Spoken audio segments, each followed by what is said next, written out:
Okay, looks like people have had time to connect.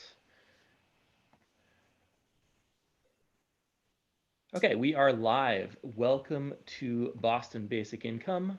I'm Alex Howlett. I'm Derek Van Gorder. This week's topic of consenting power was suggested by James Robichaux. And if I understand correctly, James believes that the main benefit of basic income is that it gives individual people the agency to live their lives how they choose, and that this is kind of a natural right that's owed to everyone. We've previously talked about how basic income gives people the power to say no. Consenting power is the power to say yes. For today's discussion, we read a chapter from Henry George's famous Progress and Poverty entitled The Enslavement of Laborers, the Ultimate Result of Private Property in Land. So Henry George had this concept of land where land was anything that existed kind of on its own before humans got there. So he divided the different types of stuff that was useful to people into land, which is the stuff that was already there, and then into the products of human labor. So the products of human labor would just be so land can maybe even be broader than ground that you stand on, although that's the analogy. The mountains and the hills and the trees and everything were there before we got here, and then the houses and whatever and products that we make are something that we made. So the idea is that we made stuff, and then we have a right to own that stuff because we made it, but nobody should have a right to own the land because it was there before we got here. So that's kind of the perspective that he's coming from. And when you look at ownership of land, you see that there's this problem where if someone owns all of the land that everybody lives on, then they own the resources that people need to kind of make something of the land. So the land and the labor kind of go together to produce the economy's output. And whoever controls the land kind of controls all the other people who need to use that land. So this is a real problem. There's questions about whether Henry George's framing is useful for finding like the optimal allocation of who has access to what. Like, should it be the case? Does it make sense for it to be the case that nobody owns the land, that it's just kind of this shared resource? And it doesn't make sense that everybody should have complete ownership of the product of their labor. Why, he doesn't go much further than saying you made it, so you get to own it. But that just begs the question of why should you get to own the things that you make? So we're going to be asking these kinds of questions today. And when we talk about basic income, we often emphasize that society is structured in such a way that people have no choice but to work a job. So Henry George draws an analogy between this structure and slavery. So can we say that basic income gives people more consenting power? And can we say that without also arguing that the absence of basic income is reducing labor market efficiency, like forcing people to do extra work? And to the extent that we actually need people to work in our society, is it a continuum? Is it like, is it either you're a slave or not a slave, or is there kind of, to the extent that we need to kind of force people to work in order to have a society, in order to live, is there to some extent we're just kind of enslaved in general? So that's kind of my intro there. Right. Yeah. There's a lot to get into, but let's just start. I wanted to tease out more on your working definition of this idea of consenting power. So, I mean, if Sure. we're thinking about the power to consent, is there a meaningful difference between the power to say no and the power to say yes? To some extent, isn't it true that like being able to say one means you have the option to say the other, right? Right, it's two sides of the same coin. And we had one of these discussions a while ago on freedom. And the example we used was sex work. Like, if people don't have a choice but to, do this kind of work, then you can't tell if they would have wanted to do it anyway, right?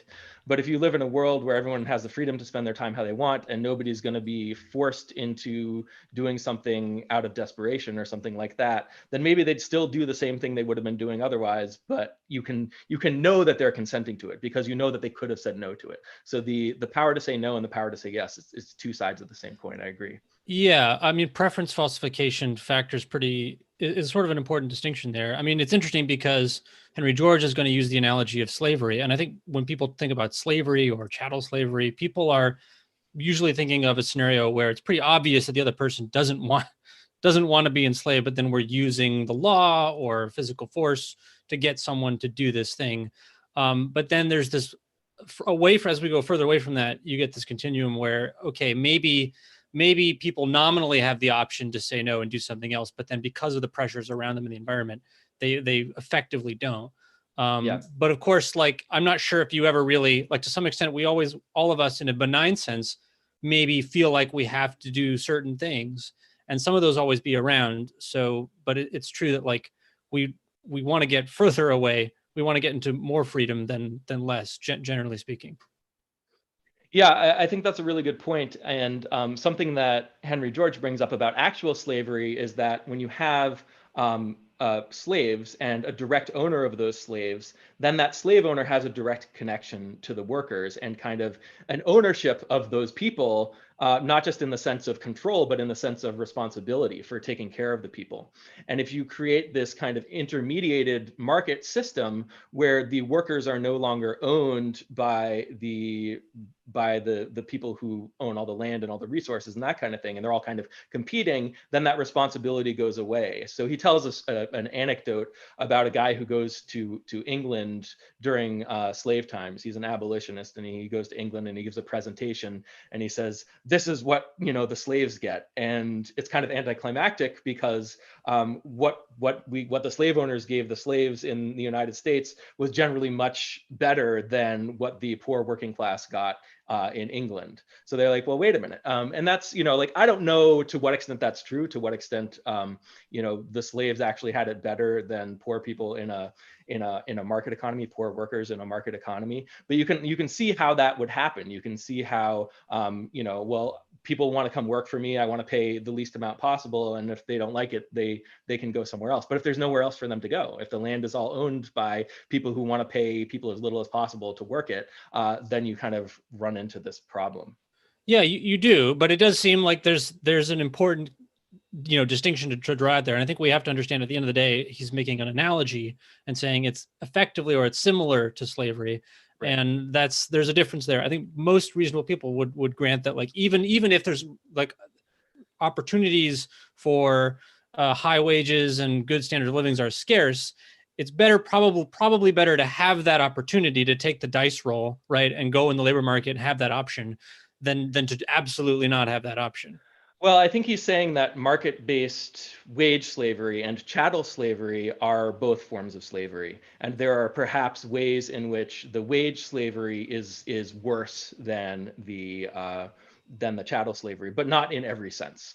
And I think something that's kind of important to pay attention to is that he's focused on who gets to control the product of people's labor, right? And in here, we often emphasize, well, who gets access to the product of the economy as a whole. It's not about individual people having access to the product of their own labor. And that's very much the perspective that Henry George is coming from, that by default, everyone has to be able to own what they produce. That's just kind of a right. And he doesn't really provide a basis for that, except it's just like natural justice that you made it, so you get to keep it. And I think the reason, like, we can ask the question, why is there such a thing as exclusive ownership of property? And that might be a separate question from, well, what's the most efficient way to decide who gets to own what? And for him, who gets to own what is, if you made it, you get to own it. But if we would ask, well, why do you get to own what you make? And the answer to that question kind of comes back to what we were talking about in our cultural incentives discussion last time. If you get to own what you make, then that gives you an incentive to make it. But then we can ask the question, do you need, does it have to be true that you own 100% of everything that you make? And does it have to be true that you shouldn't own anything that you didn't make, or something like that? So, I mean, in Henry George's story, I mean, if who are the slaves and who are the masters here, right? Slavery implies someone is doing the enslaving. So, who are the roles? Who are the actors in this story? So the masters are the people who, for whatever reason, got exclusive ownership of the land. and the slaves are the people who have to subsist on that land. And because someone else owns the land, they have to live by whatever rules the landowner puts in place. So okay, if we're going to talk about owning land, I mean, I guess and private property is in the title here. So like what is his definition of private property? What does it mean to have exclusive ownership as opposed to just having something, like in the ordinary sense that like I have a book on my table or something like that? What does it mean to own the land in Henry George's view? Yeah, I mean, I think it means control. So control over what happens on the land. So if you don't like whatever rules I put in place on this land, I just kick you off the land. And then if all the landowners say that, then there's no land for anyone to live on. That kind of thing. Right. Okay. So, but is the problem that we're seeing, right? Because he's talking about the problem of exploitative rents and things like that. He's not talking about a problem where all the landowners sort of just kick everybody off the land. I mean, that's a scenario that you can imagine, that problem where they just have the houses and they don't want anybody there. But then, it seems like actually, no, you actually do some people can get to live on other people's land, but they're paying money to do it. Where does that factor into his analysis here? Yeah, so he does have that as the hypothetical kind of extreme scenario, is that you just kick the people off the land. But the idea is that because the landowner could do that, there's no rule that he could put in place that people would be able to refuse, especially if all the other landowners are doing the same thing. So that includes charging rent that's right up to the level where if you charged it any higher, then the people would die and you would no longer be getting the benefit of their labor, that kind of thing. So in this view, the people that own the land are they charging high rents in order to keep living standards low to get the workers desperate for work? Is that part of it? Is it kind of an exploitation of workers thing, or is it different? Well, it's definitely an exploitation of workers thing. It's not, I mean, it might be partly to keep them so poor they have to keep working. I think that's part of it. I think it's also just the idea that there's a certain amount of stuff that's being produced, a certain amount of wealth that's being generated, and they want to capture as much of it as possible. So they only leave enough for the people to just barely subsist. But you're right, if they gave them more of the share of their labor, they might do less total labor. That's also true. I mean, he does talk about in the chapter, he talks about the problems of poverty and starvation wages and that sort of thing, and how being materially desperate is, a factor there. But I don't know. I mean, it seems like he seems to think that that's a result of the fact that the land is being owned by this landowning class previously, and so that control of these necessary resources, that's resulting in this undesirable state of affairs of extreme poverty, it's a kind of byproduct of that. Yeah, I think that's right. And he says, like poverty is not a mystery. This is just, what's going to happen when you have private ownership of land. So he wants to, at least in some sense, abolish private ownership of land. He acknowledges that obviously, people need to be working the land. So that means they need to have exclusive control, at least for temporarily, for the part of the land they're cultivating or doing something with, or that kind of thing. So the question is how do we allocate that? And I think he imagines that it would make more sense to have the government or a representation of society, a representative of society as a whole, being the one to decide who gets to use the land. I don't know what algorithm you would want to use for that. I guess land value tax is part of it. If you're paying a high enough rent to the government on a piece of land, then maybe it's not worth it for you to hold that land, and you'll give it to someone who's going to get some benefit out of the land that exceeds the tax they have to pay, or something like that. Right, and we can get into the tax and his proposed remedy. But it's interesting. I mean, the initial question is like, does this justify the use of the term, wage slavery? Is this a form of enslavement where people are getting, their access to this necessary land is removed? And it's funny because he does say in the chapter that actually the owners of both businesses and land, they don't actually have a choice about this. He's saying that's the law of supply and demand, which is like the laws of a law of nature. It's like battling the wind. If you're trying to fight that, that's causing them to keep wages down and to raise rents as people accumulate into these popular spaces. And if that's true, it strikes me that it's almost kind of hard to use the word slavery there. But what he's really talking about is a kind of entrapment. I mean, if someone falls into a pit and then their options are limited and you have lots of people kind of falling into the same snag, you wouldn't say the pit is enslaving the person. You say they're getting trapped in some other force, some other problem with the environment. And given that he says later that that's sort of what's happening, that there's this natural force at work here that we're running into conflict with. I mean, how helpful is it really to frame this as, okay, people are actually enslaving other people if all they're doing is just responding to price incentives? Yeah, so I don't know if he would blame the landowner class for the enslavement. He would Mm. say the enslavement is happening as a structural problem in the way we've set up society. But I also agree that the slavery analogy is not the best analogy, partly because it implies that someone is benefiting from keeping people trapped. Like this labor is actually producing some benefit that the landowners are capturing, or that the masters are capturing. And something we talk about in here a lot is that a lot of times maybe that's not the case, especially in modern society. We don't necessarily need the product of the labor, but people are still kind of trapped in this way. Like the entrapment part of it is very real in the modern world, but the enslavement part of it maybe isn't, because there's no one who's like, aha, these are workers and I'm exploiting them and I'm getting the benefit of what they're of the effort that they're putting in, or something like that. We're just kind of keeping people employed so we can pay them.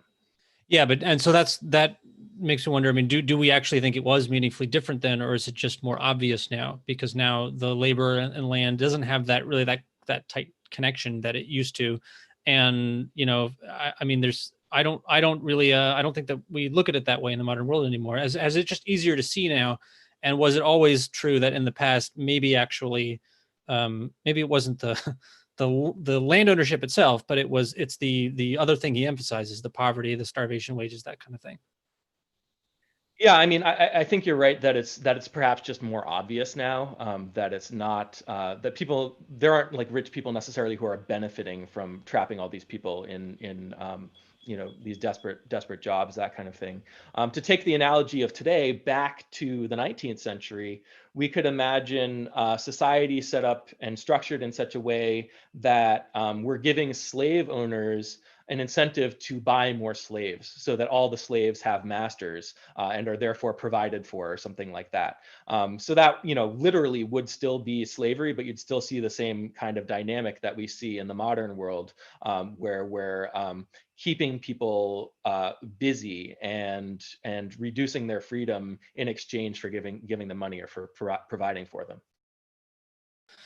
Okay, so um, yeah, I don't, I think you and I are probably way more skeptical of work and employment than a lot of people, but I don't like to use this term wage slavery. I mean, for me, I guess at the end of the day, it's people have very strong associations with that word, and we know how terrible that can get.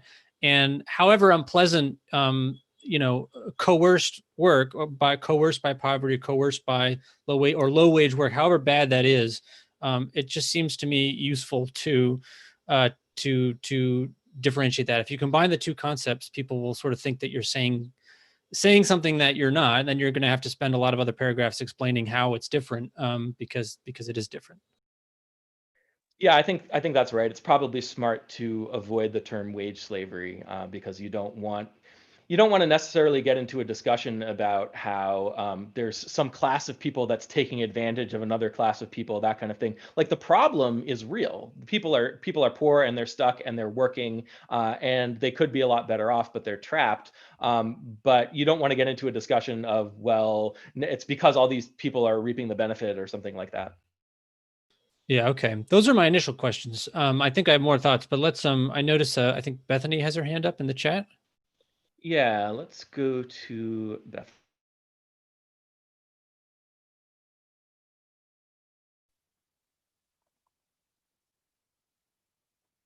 Hey, I can't do my video. I don't know if I'm supposed to be able to. Let me see if I can.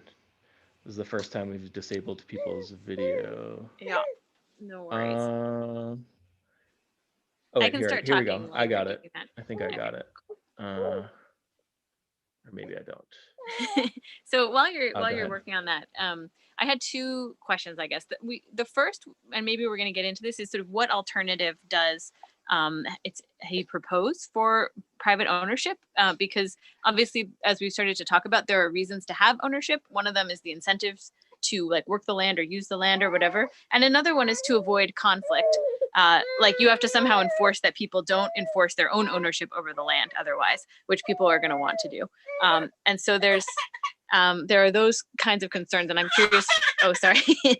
I'm curious what he proposes that would address those kinds of things. Oops. And then the second thing that I had is, it seems like he is glossing over a little bit, but I didn't read the whole chapter. He seems like he's glossing over the importance of the bargaining power of being able to go between different landowners or different companies or whatever it is, which is pretty significant. So he does, in the part I did read of the chapter, he does mention how the serfs were often prevented from leaving the farms, and he talks about that as like an extreme version of his point. But I feel like that's a pretty important qualitative distinction, if you're allowed to leave versus you're not, as long as there's not some kind of extreme collusion, which is what you keep talking about, where like all the landlords are somehow able to get together and do the exact same thing. But without that, the bargaining power of having other places to go is pretty meaningful, and is another big distinction between this and something like slavery. Obviously, there are other distinctions too, which we were getting into, like not having your family broken up and things like that. But there are so yeah, so I guess that's what I'm wondering too, is he kind of glossing over that? Does he have reason to think there would be large scale collusion? Do we actually think that we see that? In practice, I think one of the reasons that it looks so much better to be a wage worker than a slave, one of the many reasons, is that you have different people you can go to, and that creates like a better quality of life for most people. And you don't see like large scale collusion between all possible employers or all possible landlords and that kind of thing. So because that's kind of hard to pull off. So I guess I'm interested in what his alternative is, how it addresses these kinds of incentive and conflict problems, and then what why should we still be concerned if there's not large scale collusion and you have kind of bargaining power to go between different places. I guess those are my two big questions. Yeah, so I guess I'll address your second point first, which is that he's not assuming large scale collusion. He's just assuming that individual landowners will kind of eventually take over all the land because they buy up all the land. So then if you happen to be, subsisting off of one particular landlord's land, there's nowhere else for you to go that's not owned by another landlord. So I guess maybe to some extent there could be competition from the workers in the sense that the landlords are trying to attract workers, and maybe there's a limited supply of people to become your serfs or something like that. So then there's competition among the landlords to provide better and better benefits. But I think and I don't know if Henry George addresses this directly, but I think the situation was such that there was not really an incentive to attract more people. Like there were enough serfs to go around, and generally conditions stayed pretty bad. And then the first part of your question is, what is the alternative to private ownership of land?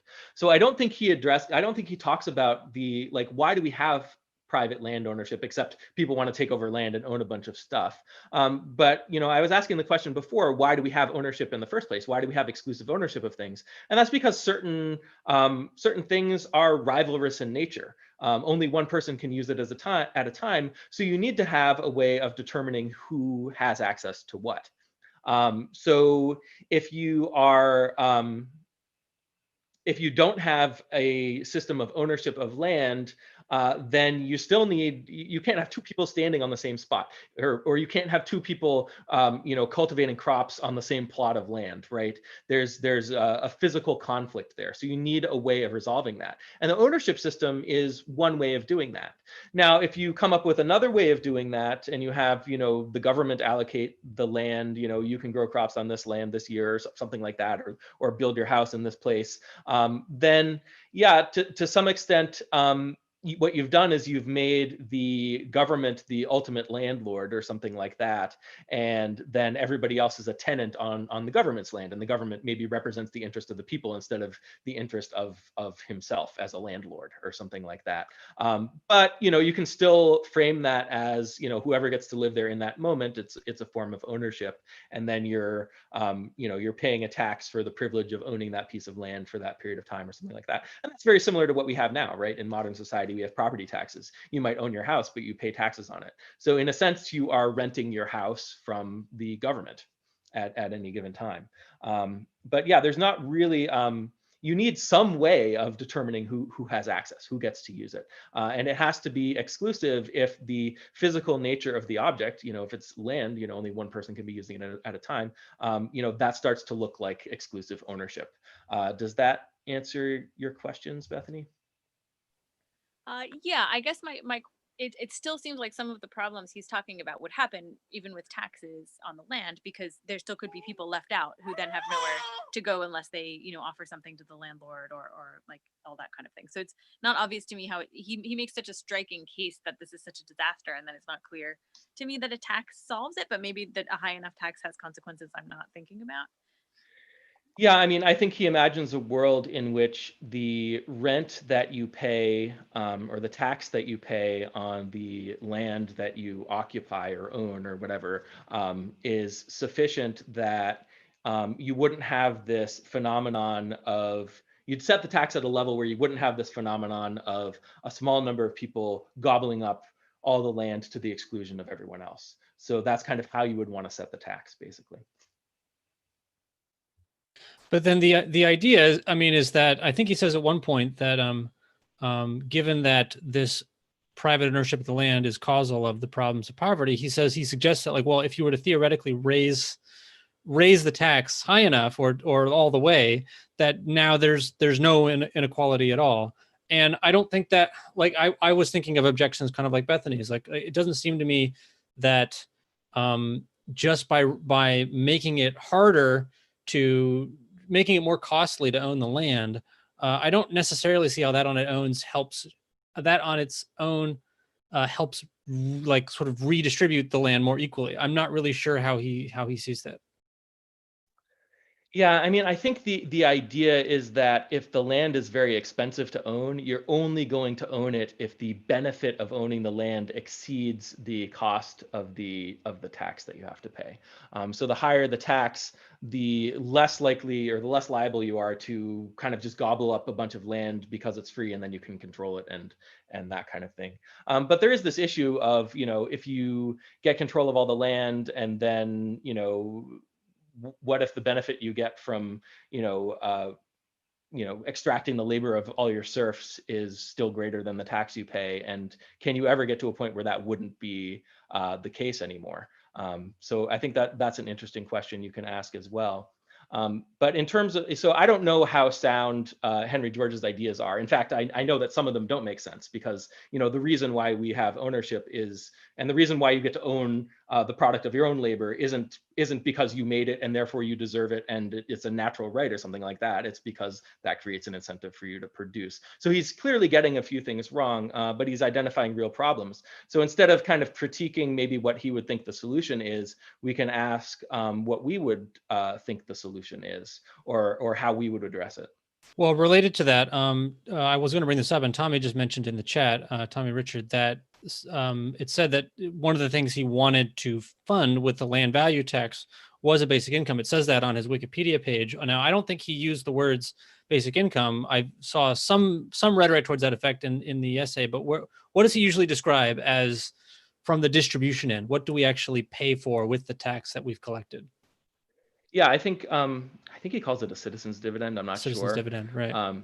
But it's basically a basic income that is in the amount of the tax that you collect. He's imagining money as this zero sum thing. So you can only pay it out in proportion to the tax you collect. So then some people who are landowners, who are big landowners, are paying more in than they get out.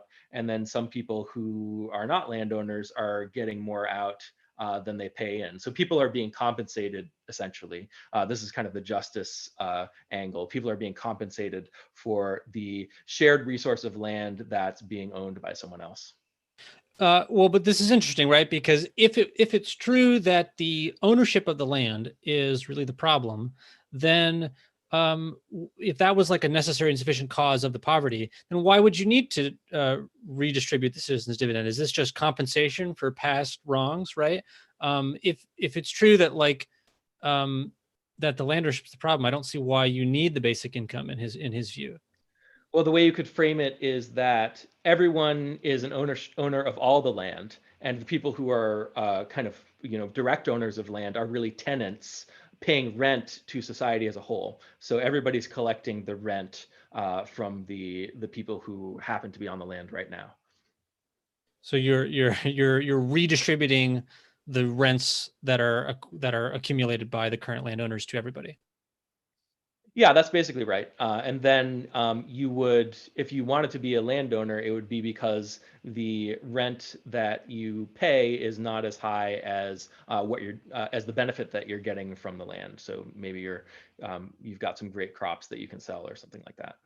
Right, but it seems that if paying out money to everybody in a city is a useful way to grant people greater access to stuff, and to presumably land being one of those things, then you would expect that to have some kind of effect independently. I mean, so if you have the land value tax added, then you could imagine that paying everybody money is going to kind of work against that, and maybe it drives up rental costs. But so he has to be assuming that that's not the case, that actually it's useful to be giving the money back to ordinary people, that's not going to exacerbate the problem. And then it does make me wonder, like, well, what if you started with that? What if there's lots of things that we spend money on back then and today. What if you just started giving people the money, and maybe you do the land value tax at some point, maybe you don't, but will that not have a positive effect? Is, in his view, if you don't do it without the LVT, is it just going to get sucked up by the landlords? Is that the idea? Yeah, so I think there's this feeling among basic income supporters who are also Georgists that if you are not pairing the basic income with a land value tax, then it just doesn't work. So we could imagine that you start giving everybody money, but the land is still being hogged by the landowners, and they're getting money too, and then you just have inflation or something like that. Whereas if you are if you're taxing the land, then the land is maybe being used more productively and only being used when it's being used productively, and not just being kind of gobbled up and hoarded.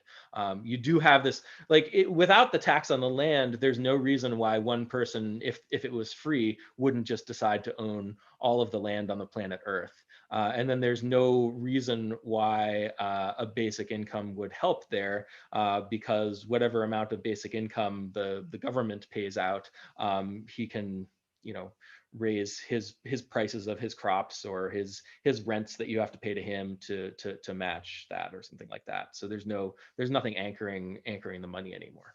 Yeah, but what he's not considering is the possibility that by removing the power, like to the extent that giving people more money increases their ability to say no, one of the things they have the ability to say no to is to a particular rental price, a particular price of land in a particular spot. And he's not really considering the possibility that people's current where they're living may be a function of the labor part, of the jobs part, of that being a necessary part of them surviving in the current economy. And he's not considering that might look different when you add in basic income. And I've had debates with people about this online, where people feel that there's something about this natural tendency, this attraction, this magnetic attraction to particular developed areas, urban areas where people crowd into. And some people even think of that as like a natural right as well. Like that's the thing that people do. And so people don't want to say like, oh, well, here's money so you can go move somewhere else. But then at the same time, if you're giving them the option to move somewhere else, then before you give them that option, you don't know if their current preferences are falsified or not. Maybe some people would like to go along with this magnetic current of people to cities, and then maybe other people would not. Maybe other people would like to spread out more, and we're unable to actually find that out at present. Yeah, I think that's true. Something to keep in mind is that right now, the way things are set up is that people are crowded into cities and there's plenty of cheap land available. It's just not the kind of land that people want to live on. So you can imagine introducing a basic income and then people might spread out into the available land. But then you can ask the question, what happens after that? Do we then see this thing where all of the land in the whole world is monopolized and then land isn't cheap anymore? So there's the transition point of what happens when you introduce the basic income, and that's like, oh, we discovered America, now go forth and homestead or whatever. But then once you're done with that, what do? Now all the land has been taken up, and maybe you start to run into some of the same problems again.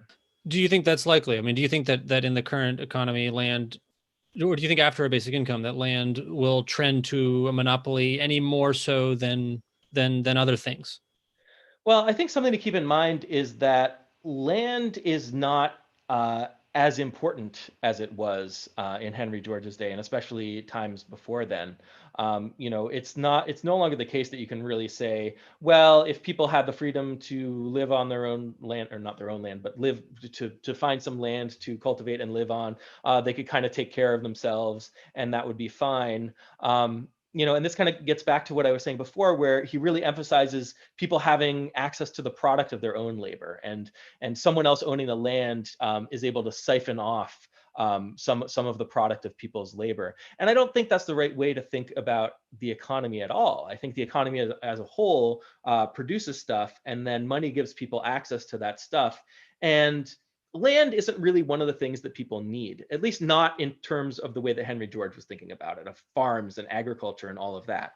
Today, you need a little bit of land to live on, but that's about it. You can be in a city and not really own any significant amount of land. You can live in a small apartment and have a pretty decent life because the money you get is giving you access to the product of the economy. It's not, and like, you can't really trace that to any one person's labor or something like that. It's more kind of like there's this giant machine that has output, and then some people are providing input, hopefully only to the amount that's necessary.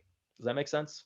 It does. I mean, that's sort of how I've come to look at it. That land is one of the things that is sort of available in a consumer economy, and it's different than other things in the way that, like, buying a boat or a car is different than buying clothes or food from the grocery store. Like, there's a reason why land is probably always going to be, or rent is always going to be, a little more than other things that you buy on a daily basis, because it's a large, significant purchase. But So I think so. So yeah. to kind of get back to your question from before, I think it is true that people need to have sufficient access to land to have a place to live, that kind of thing. And you can imagine a scenario in which they wouldn't, in which landlords do gobble up all the potential housing, and it just gets more and more expensive, something like that. And that's why we have or maybe that's not exactly why we have property taxes, but that's one reason to have property taxes. And it doesn't just have to be a tax on the land. I don't think it's important that we distinguish between what existed before, what came from nature and what came from people, what's the product of people's labor. I don't think you need to distinguish that in terms of how to efficiently allocate things for the benefit of people, except to the extent that you create the incentive, that you preserve the incentives for people to keep producing things. That's important, but they don't need to keep 100% of the product of what they produce. You don't even need to be able to connect the dots of, oh, well, this product came from this person's labor, or any of that kind of stuff. You just need to be able to pay people when you want them to work, and pay them enough that enough work gets done in society. Yeah, if someone owns something that you want or need, there's a really cool trick for that, which is that if you have money, you're able to get some of that stuff, and that's a useful hack on the problem of ownership. Neil has his hand up. Let's go to Neil. Yeah, let's go to Neil. Go ahead, Neil.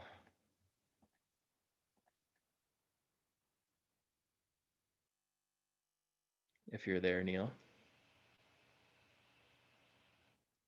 Going once. Oh, You have not unmuted me. sorry. Go ahead. Hello. Okay, I wish to point out that that that there were societies, and probably there still are, where land is in common, where nobody owns it, and it works. So this whole argument has some flaw in it, where that's not accounted for. That's all. That's what I had to say. Okay, so that's an interesting point. So I guess the question is, what does it mean for land to be in common? Because obviously two people can't be standing in the same physical place. So it must mean that the society has a way of allocating access to the land that maybe doesn't map on to what we typically think of as ownership. And that's fine. You just have to have some system for it, because land is a rival good, so to speak. Does that make sense, Neil? Yeah, I actually thought of that in the first place, except that I noticed that we have these conflicts. We still do, where we have people who use land for pasture, and people who want to use land for farming. And we actually have conflicts in the world right now where that's going on. And the people who use land for livestock, they just want to move on. They want to eat up the grass where the livestock is, and then they go somewhere else. So it's not that clear to me that all societies proportion things. It may be that you point out a weakness of not having ownership, but if everybody was herders, it would work.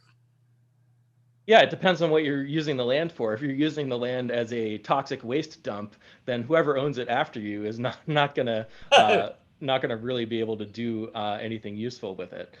So yeah, certainly, if you have a community of herders who just move around, then you don't really run into these conflicts, or these collisions of, oh, two people need to use the land at the same time, or use the land in ways that are mutually exclusive, right? And I think this really does relate to population density and population increasing.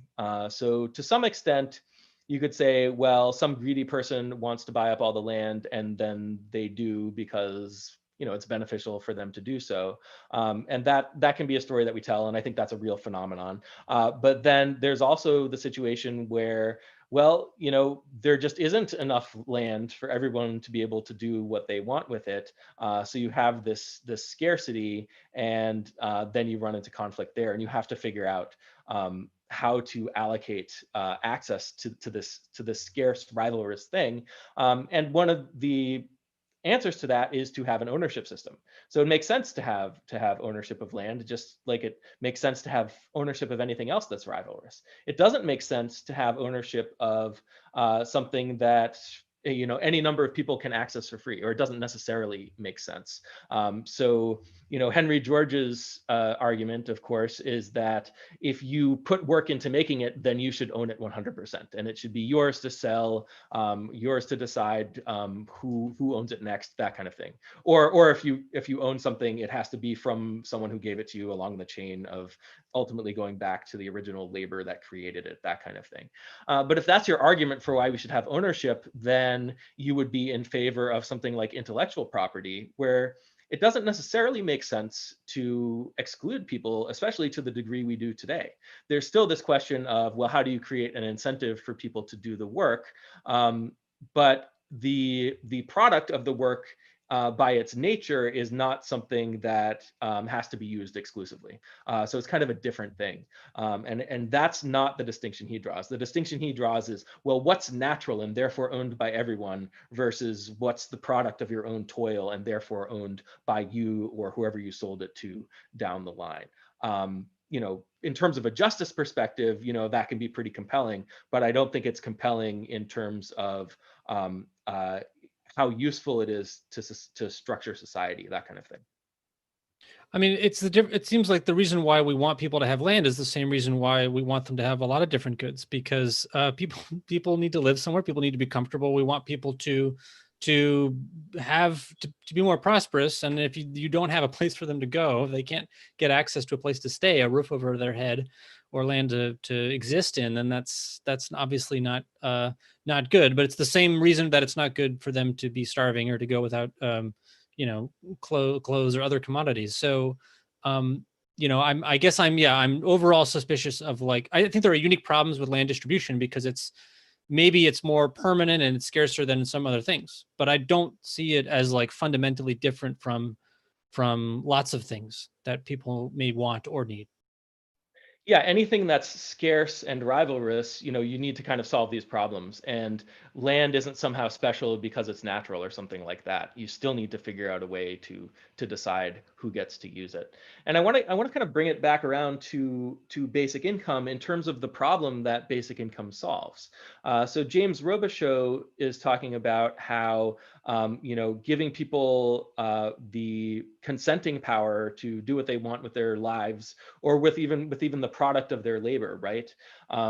And Henry George says that people are producers and they're entitled to the product of what they produce, and that's kind of the flip of how we think about people here. People are consumers who benefit from what the economy produces for them.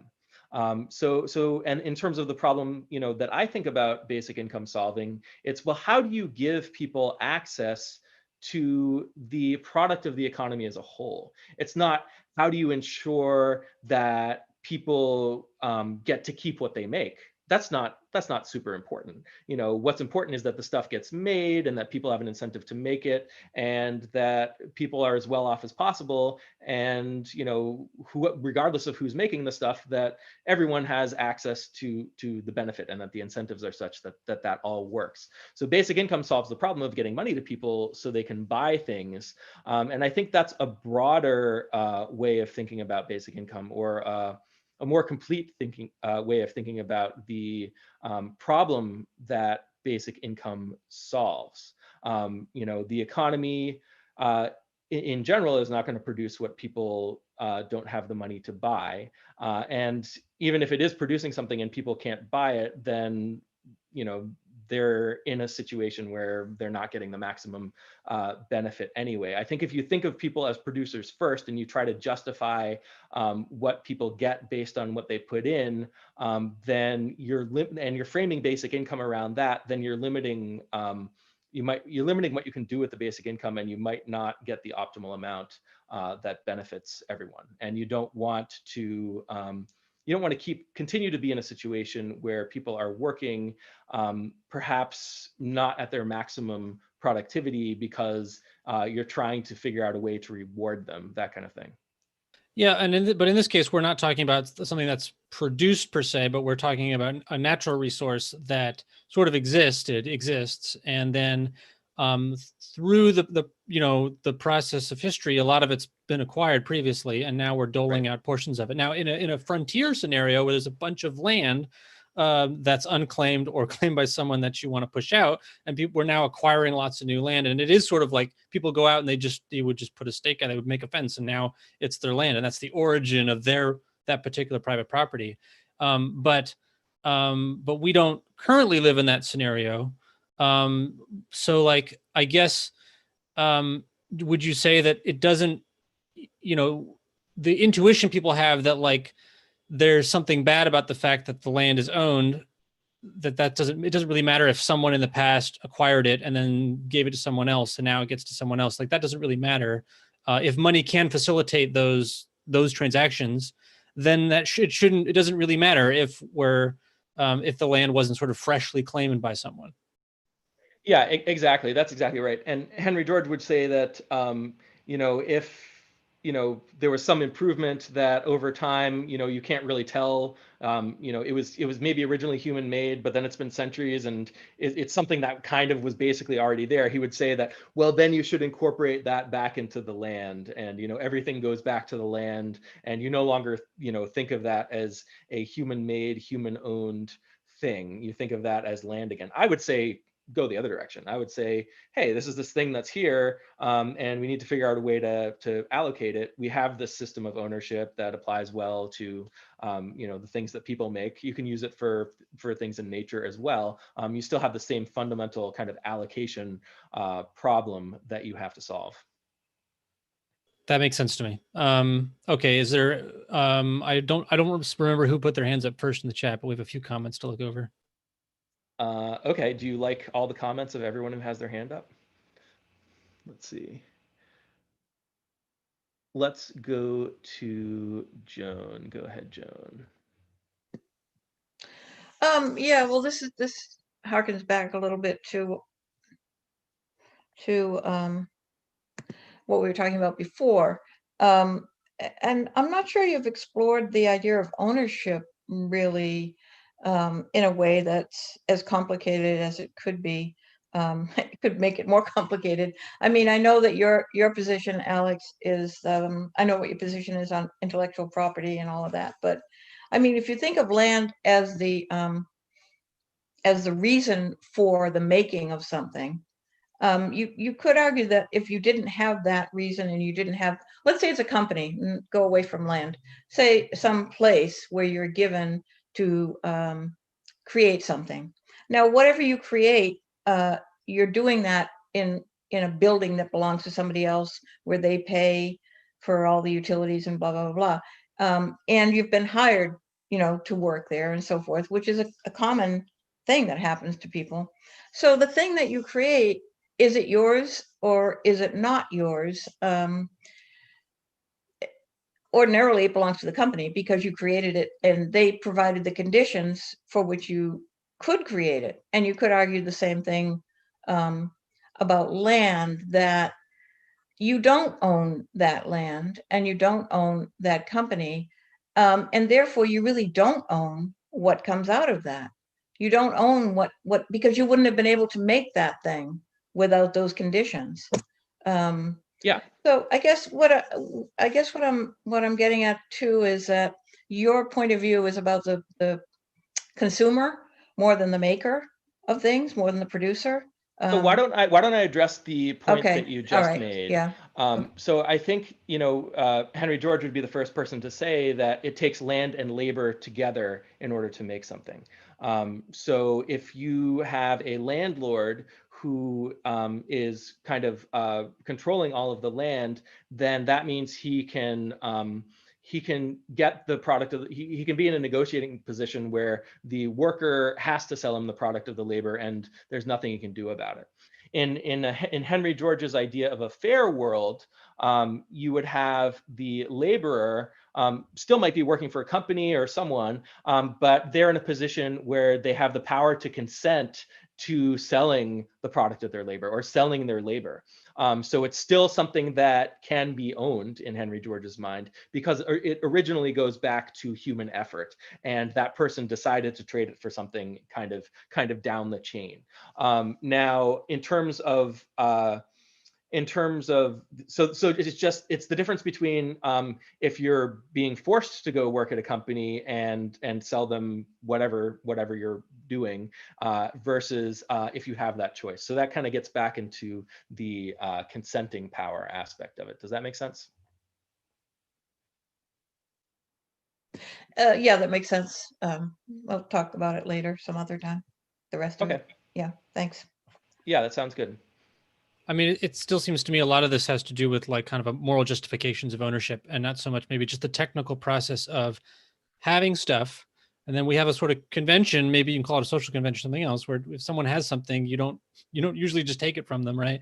And so, and then, well, okay, if that's all that happens and people just have a bunch of stuff and they never exchange things, then you can't have an economy. So how do you get people to consent to giving other people's stuff? And you can just rely on charity or people's fellow feelings for each other, but then another nifty tool is the money. And reading through Henry George, I didn't get the sense that he, at least in that chapter, he seemed to be thinking very much from a veil of money perspective, because he hardly mentions it, and he's talking all about the resources and the ownership of the resources, and not talking about the transactions where those resources are actually passed. it back and forth, and how that always involves money, which is not a natural resource in the way that everything else is. Yeah, I think that's a good point. And it's also useful to keep in mind that consent is not a binary thing. Consent is a continuum, and coercion is a continuum. If you are selling something, it's because you are better off having sold it. And if something around you, something in your environment, in your context, is creating the conditions that make you better off selling something, selling more at a lower price or that kind of thing, then you could be worse off than if those conditions weren't there. To the extreme, you could take that to the extreme where it just looks like slavery and full-on coercion and something like that. But even in any society, in any economy, you do need incentives for people to do the things that need to get done. So it all kind of lies on that continuum. So this gets to the efficiency question. How do we get the most bang for our kind of labor buck or our coercion buck, that kind of thing? How do we minimize the extent to which people have to give up their freedom in order to get the things done that society needs done? You could take an analogy to a very small scale group of people who, they're out doing their own thing, but there are certain tasks that just need to get done. So to some extent, that is a loss of freedom because you have to do those things. And the same applies to society as a whole. And the question is, how do we minimize the extent to which people have to give up their freedom in order for society to function? Yeah, and I think you and I probably agree on the answer to that. But what was I going to say? One broad way of approaching that is that it seems that one thing that may help people get more freedom in their lives to say yes or no to various things is the money. And I think Henry George tends to look at like the accumulation of the money is a byproduct of the fact that there's been this perennial ownership of land. But maybe it's kind of the other way around. I mean, maybe land is just one thing that is at a certain point in history for sure. And today still, like if you have it, you can get a lot of money out of it. And then once you have the money, you have significantly more freedom than people who have much less money, right? And so if we want to maximize positive freedoms for people, I think maybe maximizing their incomes would be a good place to start. Yeah, and the question is how do you do that? And basic income is an answer to that. So instead of saying, oh, basic income is good regardless of economic efficiency because it gives people freedom, we can look at freedom from an efficiency perspective. The more efficient the economy is, the more people can be free to spend their time how they choose. And basic income is just the way that people get their money so that the economy can function. And to get it at the right level, it means you maximize the efficiency, and that kind of maximizes people's consenting power. We want to go to one more comment from Bethany before we wrap up. Let's do that. Hey, it's okay to leave my camera off. Let me Sure. just check out, remind myself. Oh, here. Or you turned it on, but that's fine too. That's fine. Let me just remind myself of what I was saying in the chat. Sorry about that. Or do you have it top of mind, Alex? I do not have it top of mind. Okay. Oh yeah, so a couple of things. One thing I wanted to mention, and we've talked about this a little bit, is like the ownership question and where it comes from and what it's good for. I had forgotten to mention before that even many animals have ways of negotiating ownership based on, like, for example, who gets first to an area, and then they'll kind of own that land, presumably because it's just too costly to fight over it. So sometimes it's worth the fight, but a lot of times it's not. And so you have these different animal sort of methods of even animals, like I said, sort of figure out who got there first, and they can have that as an automatic method of ownership. So just again to point out that you've got to have some method of ownership. But I think I had something a little bit earlier. Well, I think that in itself is a very good point. I think you're right that the idea that there shouldn't be private ownership of land is somewhat naive. That doesn't really make sense. I had something else and I forget what it was, but you were mentioning the importance, we were talking before about the importance of outside options, and you were talking about the serfs. And I do think that the fact that after the Black Death, the serfs could have had more bargaining power because there were fewer of them, and like would have benefited from going between the not plantations, but whatever, the farms more, is one of the reasons that people speculate they had more revolts at that time, because they were explicitly prohibited from traveling around between the different places. And like so that was important. Like it wasn't just that even if they could travel around, their bargaining power was so low. It was probably important all along, but it was particularly important when the population went down. And so I'm sorry, Belle is crying. Anyway, sorry, I don't remember my original question. I thought it was No, that's fine. And I think that's a really interesting historical anecdote. So we're getting to the end here. Do you have any final thoughts or questions to put out there, Derek? I mean, I think that pretty much covered it at the end. Like for me, that was the final point I wanted to get to, was that I was missing money from Henry George's story in this chapter. So I want to read through the rest and maybe figure out if he ever addresses it directly. I was curious. You've read it? Do you know? What are his like specific thoughts about money? Yeah, I mean, I think I don't know if he has specific thought. He doesn't really get into like the nature of money or that kind of thing. Okay. But I think the way to map what he's talking about onto money is just to say that money is the way we access the economy's output. Sure. Okay. So it's kind of this indirect way of getting the product of the labor. Yeah. So great discussion, everyone. Next week we will be back, and the topic is going to be the working hypothesis, quote unquote, which is an idea put forward by policy wonk Orrin Cass that I'm going to quote here: a labor market in which workers can support strong families and communities is the central determinant of long-term prosperity and should be the central focus of public policy. So we'll have Bethany on as our guest to really get into that. Thanks, everybody. Looking forward to it. Thanks, everyone. Thanks, Alex.